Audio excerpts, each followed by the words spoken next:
오늘 검찰이요, 김건희 여사 도이치모터스 사건 재수사를 결정했습니다.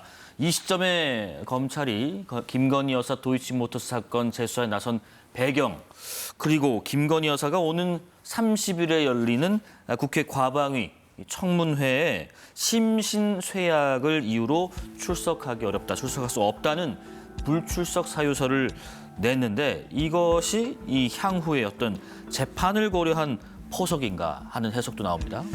일단 지난해 10월에 김건희 여사에 대한 불기소 처분이 있었는데 당시에 이창수 서울중앙지검장이 자신이 판단하기론 국민이 갖고 있는 법정서와는 좀 다르지만 본인이 갖고 있는 법률가적 양심에 따라서 불기소한다고 했습니다. 그런데 지난 3일에 대법원 판결이 나왔어요. 이 도이치모터스 주가 조작과 관련해서 주범인 권오수 회장에 대해서 징역 3년에 집행유예 4년이 확정됐고, 비슷한 혐의를 받는 전주 손모 씨도 사실상 실형을 받은 거죠. 징역 6개월에 집행유예 1년을 받았으니까. 네.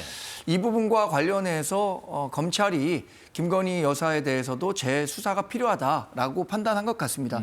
저는 우리의 법 질서는 모든 사람에게 똑같은 법 잣대가 적용돼야 된다고 생각합니다.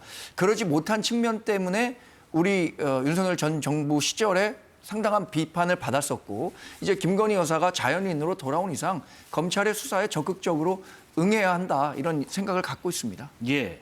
혹시 보태실 말씀 있으실지요?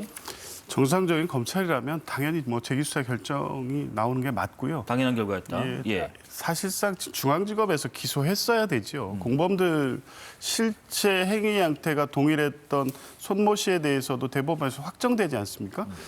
그러니까 검찰이 언제부터 공범들, 주범들의 재판 결과를 기다려서 수사 여부를 결정하는지, 실제 검찰이 그렇게 수사해왔는지 묻지 않을 수 없어요. 그러니까 이번에 재기수사 결정을 하면서 이 서울고검이 밝힌 입장을 보면 이 권오수 씨 등에 대한 대법원 판결이 확정이 됐기 때문에 이 재판 과정에서는 수사에 비협조적이어서 이제 확정됐으니까 수사 협조를 받을 수 있을 것이다. 그리고 검찰이 이 공범들, 주범들의 어떤 의도, 이거에 따라서 진술을 해주면 수사가 진행되고, 아니면 수사 안 했습니까?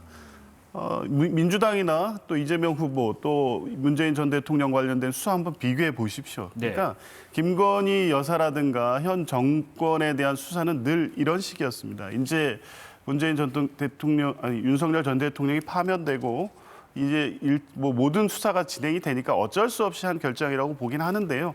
늦었더라도 철저히 수사해서 위법에 대한 책임을 좀 분명히 물어야 된다는 말씀드립니다.